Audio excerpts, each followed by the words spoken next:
just let me know when he gets on.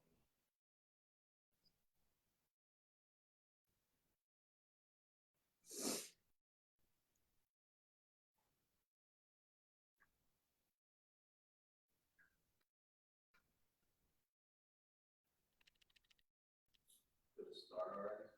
All right. So tell me when he's on. He has to request it, it's saying.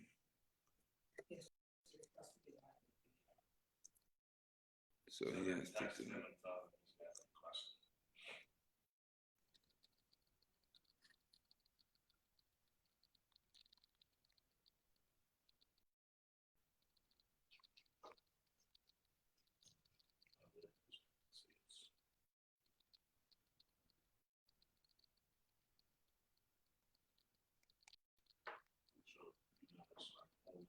And you got this turned up, right, Josh? Yeah. The color looks good. The background. The light. Yeah, the light looks good.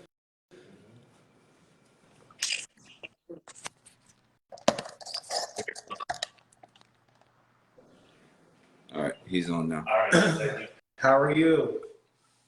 Hey, I'm just going to announce the podcast real quick, and then I'll have you jump in. Okay.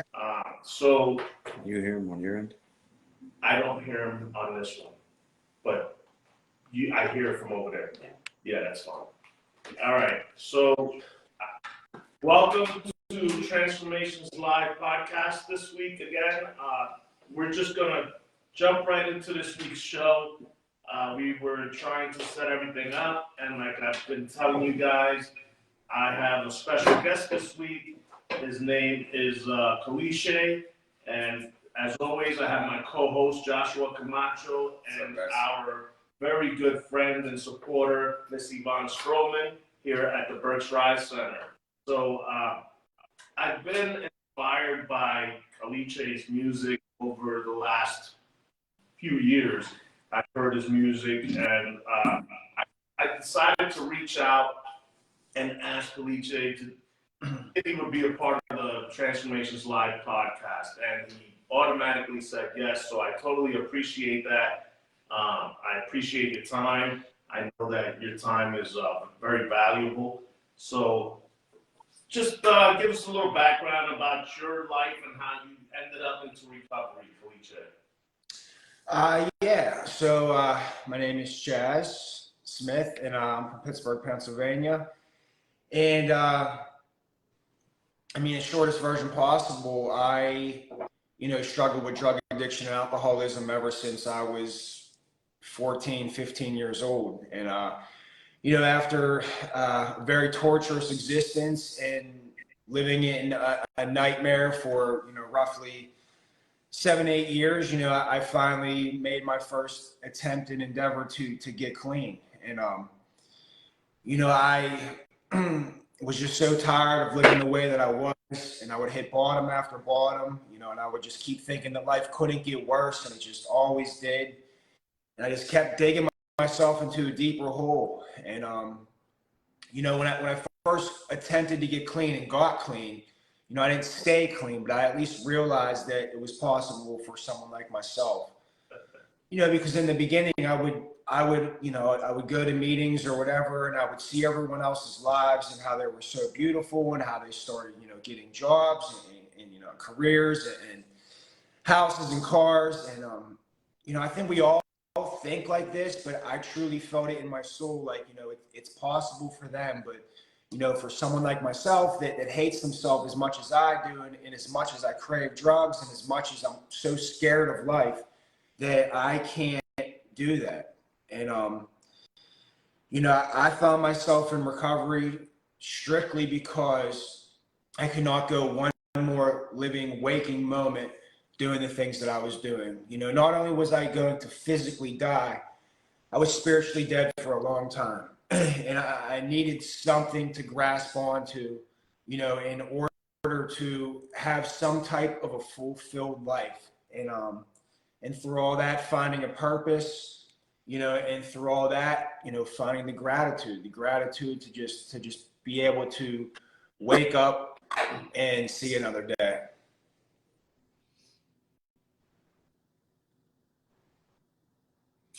Well, I totally appreciate that little background that you gave us, Colicchie. Mm-hmm. I can relate to a lot of the stuff you were just talking about. The part of not belonging, that was huge in the beginning of my recovery. I'm sure that Yvonne and Joshua could definitely relate to that part.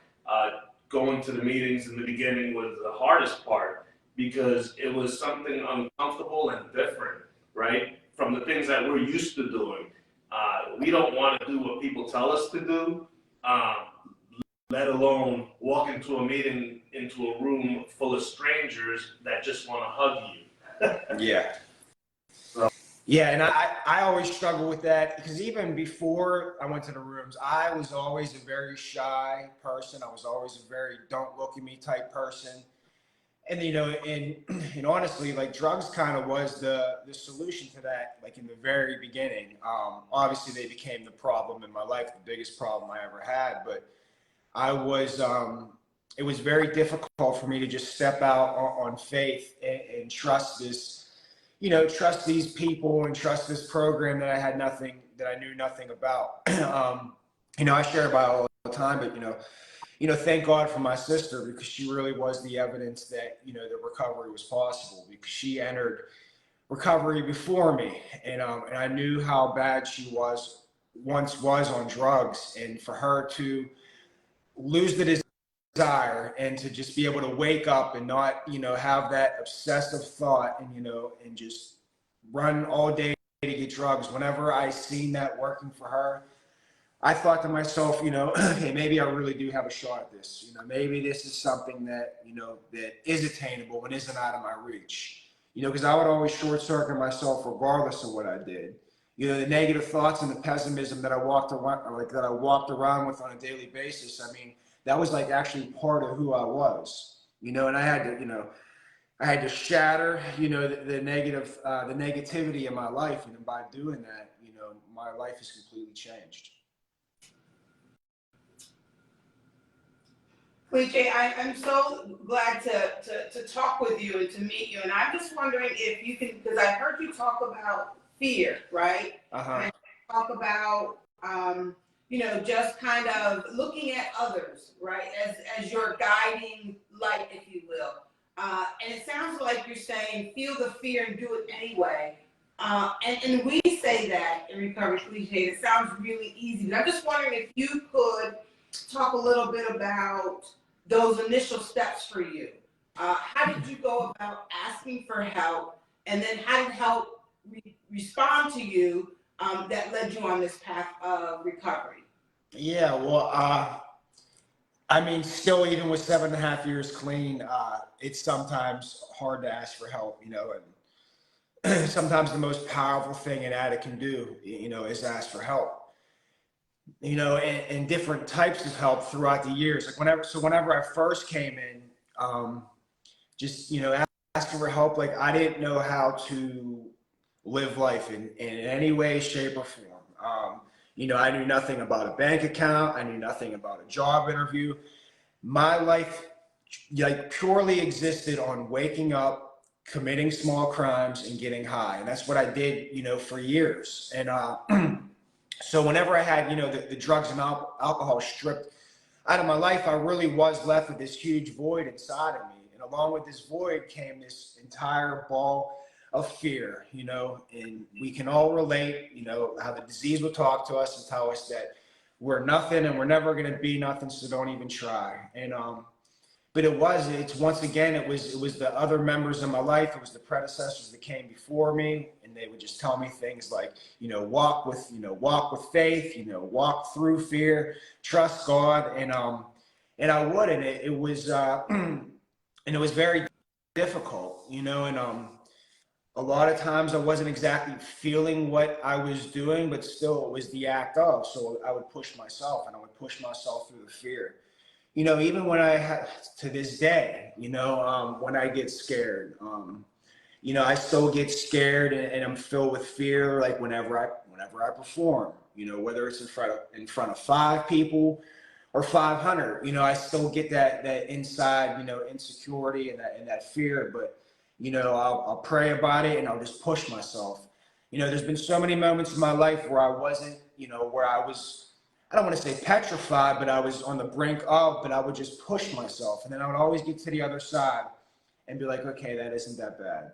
And, you know, even this week alone, I, you know, am trying to do something and I made the decision. I haven't completely executed the decision yet, but there's a lot of fear that comes along with even the decision that I'm making because there's a huge risk. You know, it's a huge gamble, but it just, whenever I stay connected with other people in my support group and I stay connected with my higher power and all of that, I don't know, it's just something about it just alleviates the fear that I have in my life. You know, as difficult as it is, I just, so many fears. I was scared to death to be a father. I mean, scared to death, you know, but the day that my daughter was born, you know, she became my best friend. So I have all these, like, you know, all this evidence and all these examples in my life where I was once so scared and then I actually would get, you know, and I would meet it face to face. You know, I truly would see that it would just was never as bad as I ever made it out to be. And a lot of times the fear isn't real and I have to acknowledge that. I wanted to just thank you for allowing you to be here with us today. I can relate to a lot of your story. I remember coming into the rooms very early and having the exact same feelings that you expressed with us today, and the fact that you know live all the way up in Pittsburgh, it just shows that connection to the program and what it's able to do. How when we're going through our active addiction and we're out there, we feel so alone and that nobody understands. But then once you get into the process of recovery, you realize that our stories really aren't that unique. That you know, there's a lot of people out here that can relate to what we've gone through. Mm-hmm. I wanted to ask you on the music level, you know, but living in Pittsburgh, I lived out there for 3 years. I started in Homewood, which isn't the greatest, and then I ended up in Beachview. But like the confidence that you radiate when you do your music, and then having such a powerful message, how were you able to find the balance between, you know, kind of, you know, the music scene can kind of have its own life, which not necessarily is always positive. How were you able to just, separate the two and give that powerful message, but then still understand that, you know, you're looked at as a rapper? I don't know. I would say ever since the beginning that I've always tried to, well, not even tried. I've just always stayed in my own lane. You know, even looking back to when I started, which was, you know, like right before MySpace, you know, I was attempting to get clean at that time, you know, for the first time. And, you know, I would go to meetings and they would talk about, like, you know, like you have to be honest, you have to share honestly, you know. So the things that I incorporated, you know, in meetings is kind of what I carried into my music. And I remember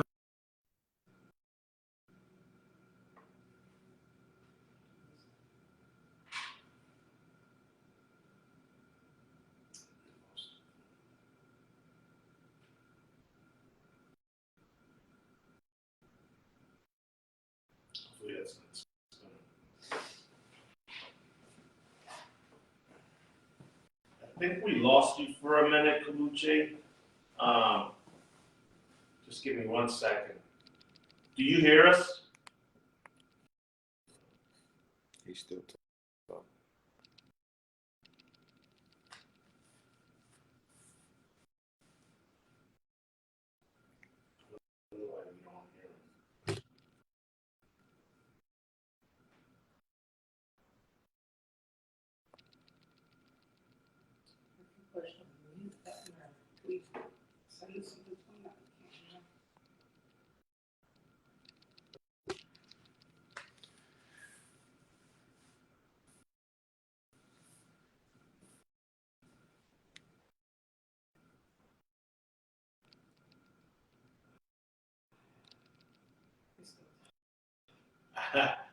I can't hear you right now, Colicchie. I'm sorry. Colicchie. I'm sorry. Julie's saying we lost the sound too, so. Who lost the sound? Julia's saying that they lost the sound as well, so We lost the sound. We're trying to see what to do here.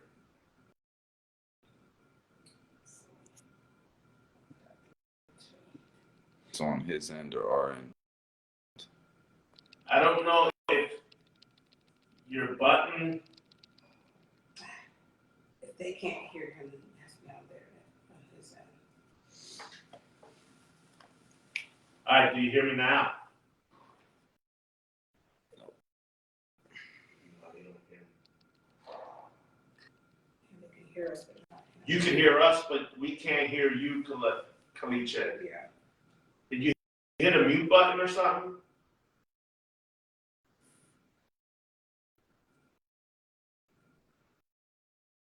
Nah, he doesn't know. You could tell by watching him. Text him directly. Yeah.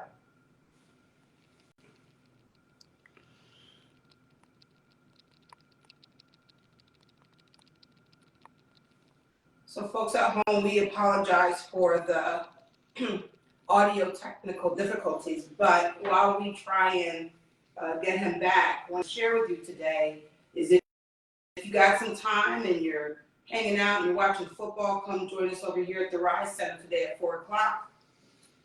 Yep. 4-7. Giants against Minnesota. Vikings. Yes, and hopefully the Minnesota Vikings lose today. That's the goal for my day at least. Colicchie, whenever you're available, let us know if you're able to speak and we can hear you, because I don't know if I can hear you yet. But anybody that's out there struggling currently and is viewing us right now, as always, we give out our information, let you know where to come for services or get referred to services by visiting the Berks Rise Center here on 8th and Rowley, 702, what's the address? 702 North 8th Street. 702 North 8th Street. Or either. There he Oh, here goes. you go. Got you. Yeah. There you go, brother. All right. Oh, okay. All right. So we lost you when you were answering Josh.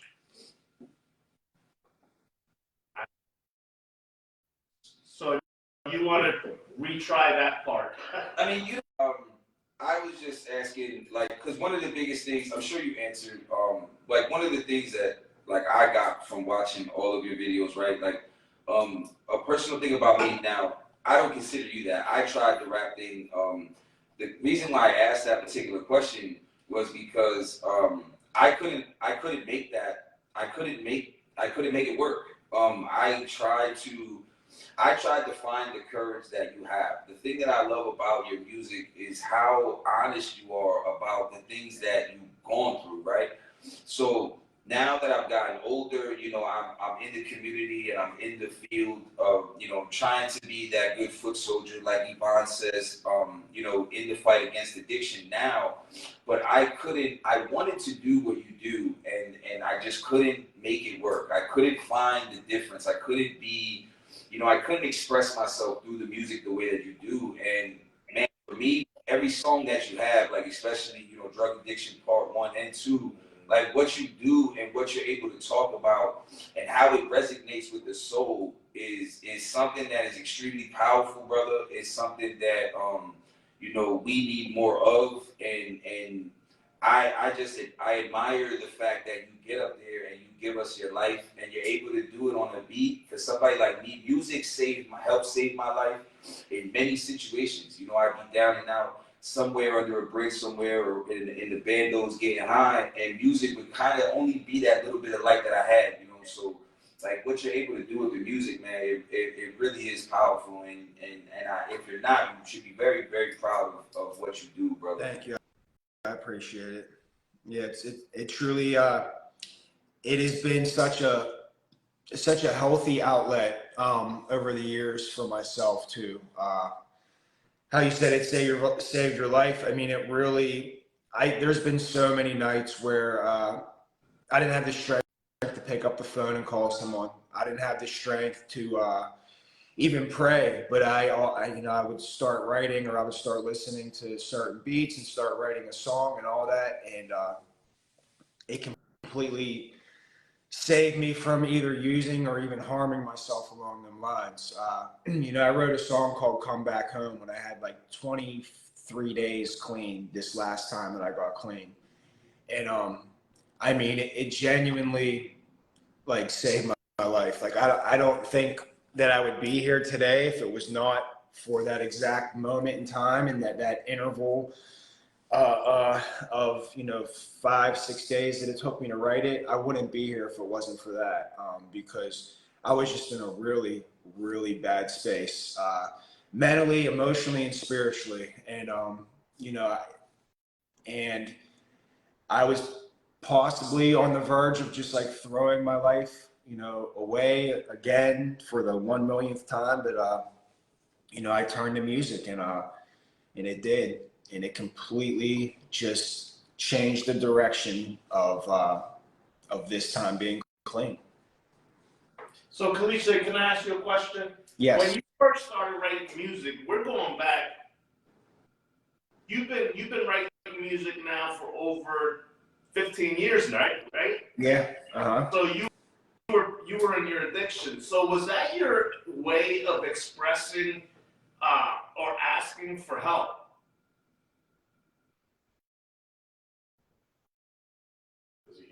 Did he say yes? I didn't hear him. Yeah.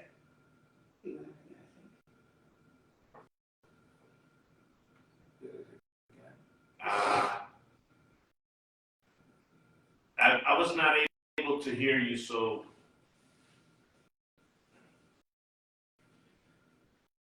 I think he had said yes before or now. Yeah, we lost connection with him again. But it's interesting that he talks about writing, because Okay. There it is. It's like every time someone calls me or every time someone texts me, my microphone goes off. I don't know why it's doing that. So I really never wrote in my addiction. I tried to. So yeah, going back 15 years, I first started writing the first time I attempted to get clean. I was going to an outpatient, and I came home one day. When I was like 23, 24, and I just started writing in my notebook. I started writing, all types of like poetry and stuff like that. I was just sharing about this yesterday, but I remember when like Music Choice was on demand, and I would just like put that on, and I would, hear all these, newer rappers or whatever you want to say. And I started writing poetry, and then I started put it in the forms of songs. And then after like a month of doing that, I found this studio, in Lawrenceville. I like literally ripped it out of the white pages, because that's what we had back then, or whatever, yellow pages, whatever it was. And I called them, and I made an appointment to go there, and I went there, and I ended up going there for like 11 years consistently. And through that time, like I said, I've had, relapses, because, at first I had a year clean, then I had 3.5 years clean, then I had 2.5 years clean, then I had a year clean, and now I have 7.5 years clean. So, thank you. And I relapsed, what was that, 4 or 5 times over the course of 16 years. But I don't know. I always knew that the rooms was my solution, and I always believed that, like, if I did not die, that I could make it back and I could get clean again. And through all that, I think one of my relapses was like a year. My last relapse that I had was 4 days, and it was just after 4 days where I knew that I had to do something, or I was going to die. But I tried, like, even during my relapses, I tried to write, and there was maybe 3 songs out of all the songs that I've ever did that I've done high. And if you listen, you could, you can hear that I was on Xanax, or you could hear that I was like the way I'm slurring my words. But I was just incapable, like I said before, of doing anything. I mean, I couldn't walk the dog. I couldn't, clean my room. I mean, I didn't even shower or eat or do anything. So whenever I was actually in addiction, I was beyond capable of. I just could not do it. Couldn't. Not only could I not process the thoughts, but I couldn't even physically go to the studio because that would require time away from basically, trying to catch the next one. Well, I want to talk about that song, Addiction. Mm-hmm. The second part, though. Okay. That, when you wrote that song, man, that I've listened to that song so many times, and the pain and all the, like, you could just feel all the pain that you were going through at those times. If you want to elaborate the state of mind that you were in when you wrote that song. Yeah, so I look at it like this, like a lot of my art, like I told you, like Come Back Home, if you listen to that, I wrote that in the moment. That's exactly what I was feeling at that time. But something like drug addiction, I try to mentally, like put myself back in that position and think about the feelings that I was feeling and, and the hopelessness and the brokenness and everything that comes along with it. You know, there's, I don't know, it's whenever I put myself and try to remember exactly how it was and then put it on a piece of paper, it definitely makes me feel some type of way. Mm-hmm. I don't know, a lot of my songs, there's songs that I have written that have made me cry on the spot. And then there's songs that I've written that, they wouldn't make me cry until 3-4 years later after like re-listening to them again, because they're just like striking some type of emotion that I had. It's taken me back to the original feeling. But it's never been exactly easy expressing how I feel, because I feel that I'm not good at expressing my emotions at times, but I don't know, I've always just tried my best to do it. But a song like Drug Addiction, I don't know, they just, the acts and the, and the feelings and the griminess and just, everything that comes along with addiction and alcoholism. It's almost like that stuff is ingrained in my brain, and like that I'll never truly forget, how that felt. And I don't know. And by doing so, and by putting it down on a piece of paper, and all that, I don't know. It's just a constant reminder, because I know that I'm susceptible to be in that position just as easily as anybody else. If I am not constantly,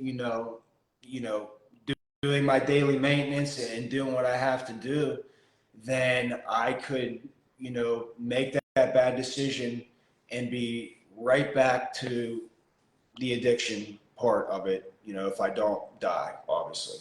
I know that when I listen to that song, like I could put myself in the predicament of that moment, because I could feel all the emotions that you were going through.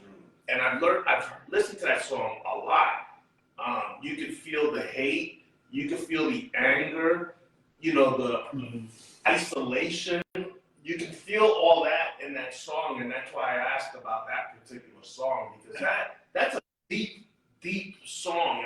I don't know how, I'm sure you heard it. Yeah, that's what that particular genre, like that's what, when I was making music, mine was nowhere near as long standing as yours, Colicchie. I just had I had a love for music my whole life. I had a lot of friends.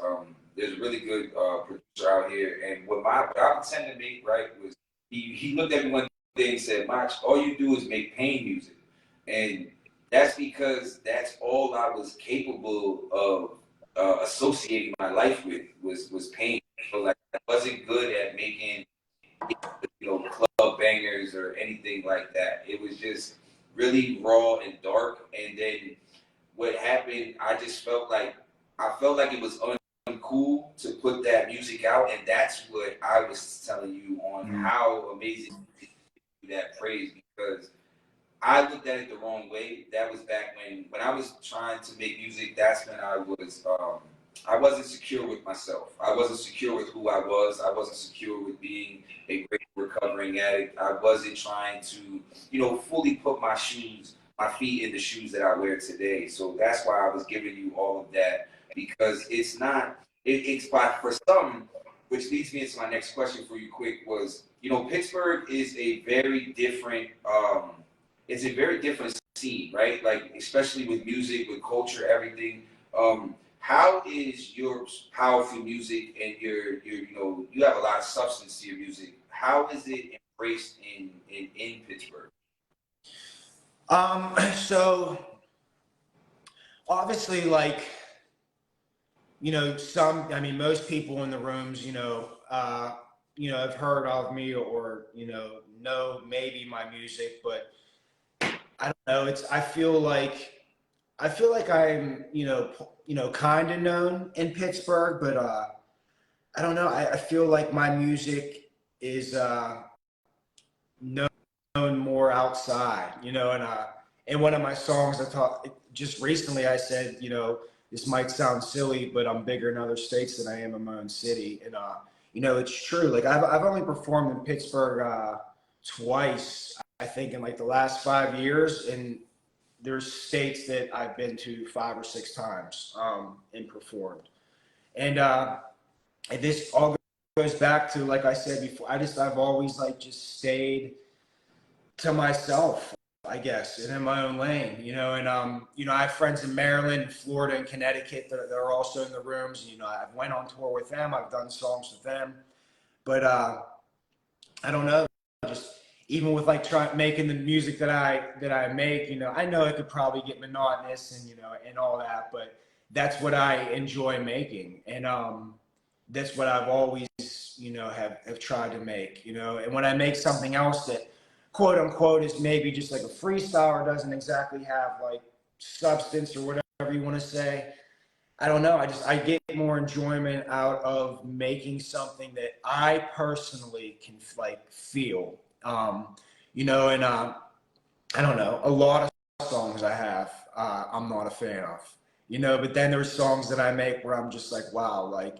I'm really proud of this one, and so that's what it is. I know in my heart that I'm not always going to hit a home run, but like that just doesn't stop me, and I don't know. I try to, maybe I talk about the same thing a lot, but I try to approach it in different ways and express it in different ways.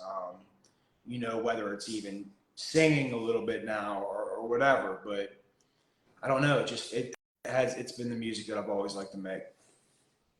And I appreciate you saying that because, sometimes in recovery, you can say the same thing.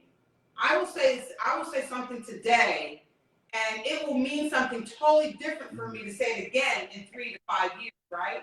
And so I have no doubt that in your writing, when you've written something, maybe sometimes the words have captured at that moment. You're able to go back 3 or 4 years later and look at it and even add to that. And I'm just wondering if you could kind of speak to that a little bit. What was the last part? Just the very last part? When you're writing your music, and you've published something, and you've read something that today it means something different for you today than when you wrote it 3, 4, 5 years ago. Would you say? Yeah, I mean, it can. I mean, so many examples in my songs, but there's stuff that I've written that was, that's 10 years old, where I'll listen to it and I'll think about, just applying it to even a different part of my life. Maybe even not what I was writing to at that time, but it's, it means something different to me now. And like I said too, whenever I like have like an actual like detailed line, and I write it at that time, at that moment, sometimes it just doesn't hit me as hard as it does, like years later. I try to think of an example. I have a line that says like, I haven't been the same since both my grandparents have died, or it's along them lines. And I remember when I wrote it, it was just a line, and I remember hearing it like years later, and it just gave my entire body chills.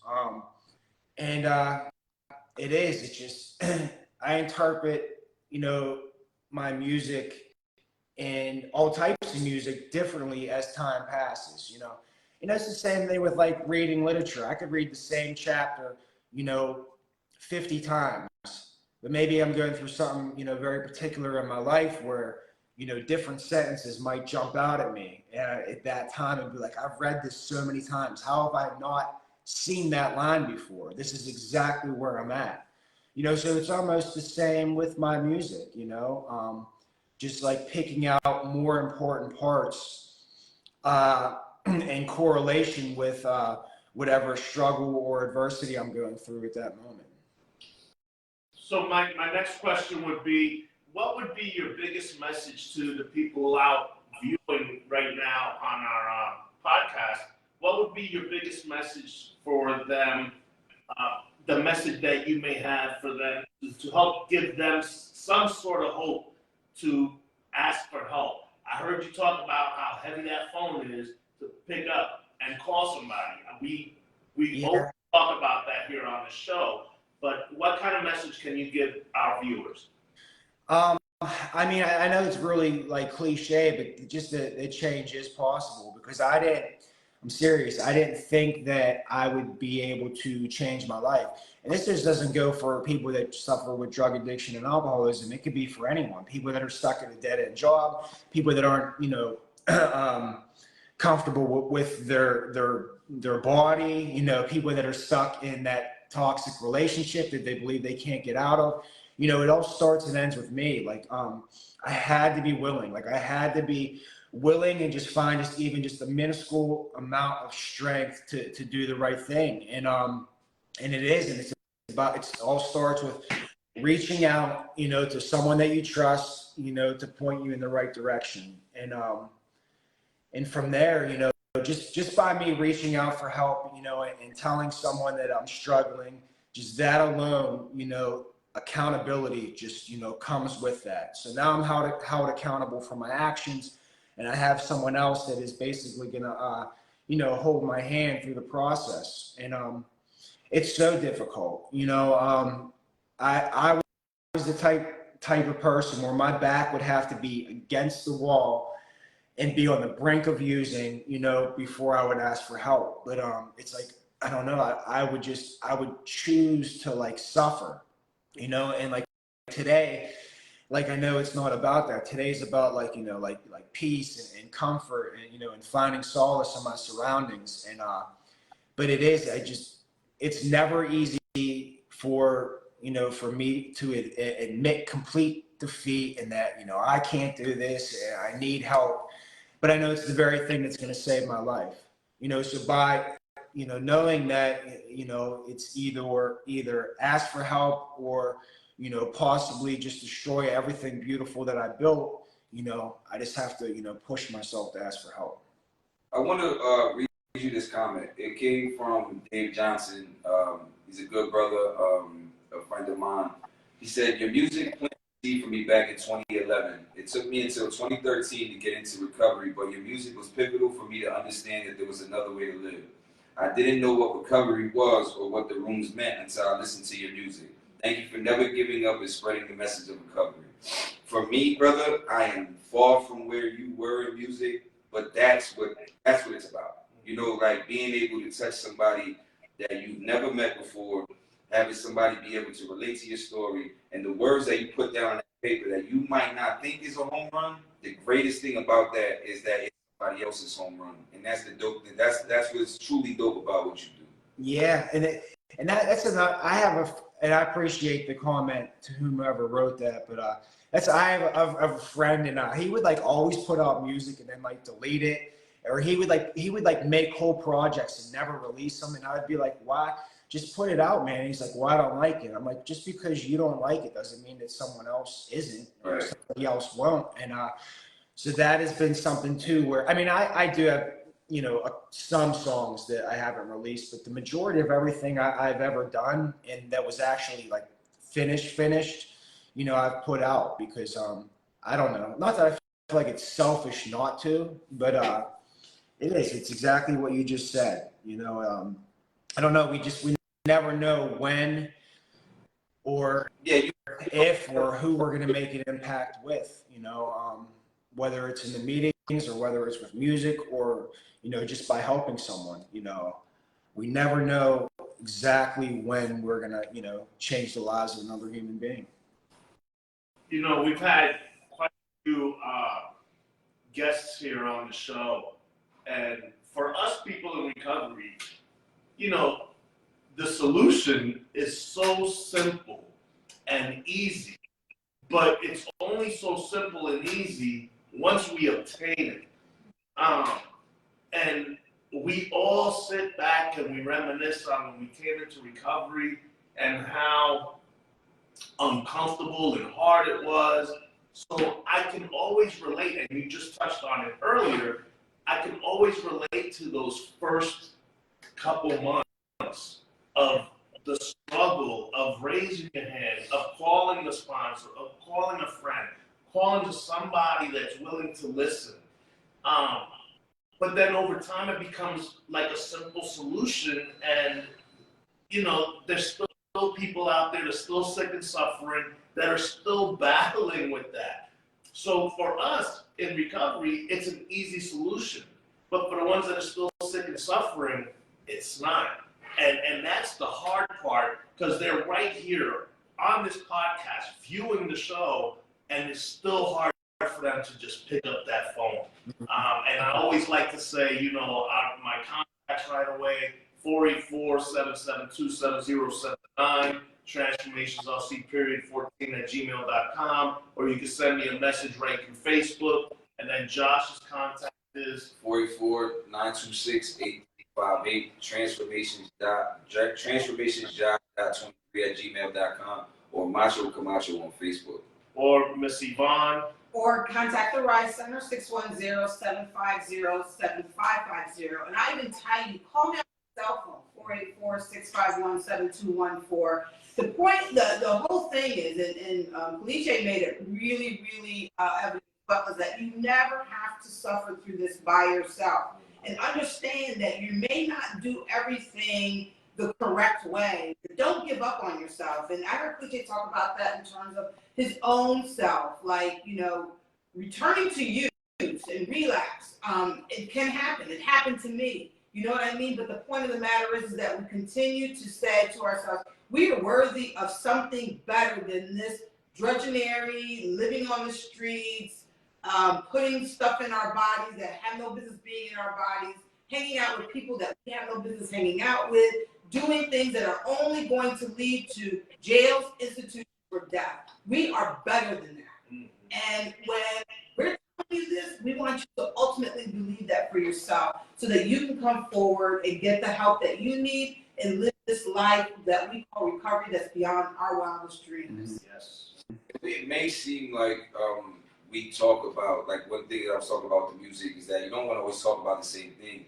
But the thing about addiction is this same thing that we talk about every single week to try to get people to give us a call is because you unfortunately may not be here the following week dealing with this disease. So that's why we try to keep it on the forefront. We try to keep it relevant. We try to bring guys in like Colicchie that can give you guys a different outlook, a different aspect, especially if you're here in the community of Reading. We want to bring in people like from Pittsburgh who's been through, like you said, all different types of states, to show you that this is what we all deal with.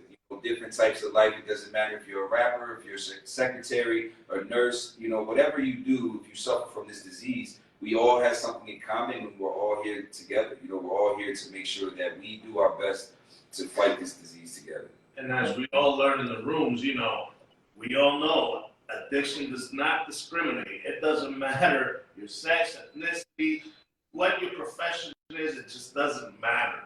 Addiction wants you, it's going to take you out. And if you don't reach for that phone and reach out to somebody that's willing to hear you out and guide you in the right direction, you're going to die. You're going to fail. Let us be that light that we keep on, right? And be able to help guide you along your way. Colicchie, I want to thank you so much for your time. I know time is precious. My goal is to one day watch you live here in Reading. So I will be continuing to work on that. I in contact with you. I appreciate it, brother. Keep doing all that great work that you're doing out there. Thank you so much. Absolutely. Appreciate you, Colicchie. I definitely will be in contact with you to try to get something, something else together in the future. So I just appreciate your time, your words, and just keep doing what you do, my brother, because it's very powerful, and we need more people like you. All right. I appreciate it. Thank you guys so much for the opportunity to come on here. I appreciate it. Bless you. Blessings. Yeah. All right, and for the rest of our viewers, as you guys all know, we had the recovery football party this afternoon. I'm totally excited to watch my Giants win. Right? So just come on by. We have lots of food. We're going to have raffles, a lot of refreshments, good time, fun. Fellowship. Yvonne will be here laughing a lot. Absolutely. Calling all the plays. Calling all the penalties. Yeah, Absolutely. yeah, as always. So you guys all know the address is 702 North 8th Street. Just park in the back and on the nickel side in the little parking lot, and then just come on in. So again, I'm going to give out my information, 484-772-7079. My email address is transformationslc314@gmail.com. You can hit me up on Messenger, and Josh. 484-926-8358, Macho Camacho on Facebook. If you're into the email thing, transformationsjosh.23@gmail.com. And then Miss Yvonne. The Rise Center is 610-750-7550. We're located on the corner of 8th and Oley, the ground floor. Come on over. I'm here Monday through Friday, anywhere between 8 and 4 p.m. Stop in. Let's have a cup of coffee and a conversation. We're here to give you the help and the support that you need to get well. And until next week, please, if you need help, reach out. As always, I'm thankful for all you followers, supporters. Transformations is here for you guys. The Rise Center is here for you guys. We are incorporated throughout the state, so it doesn't matter where you're from. If you need help, just reach out. As always, peace. See you guys next week. God bless. God bless. Speak a little. Bye.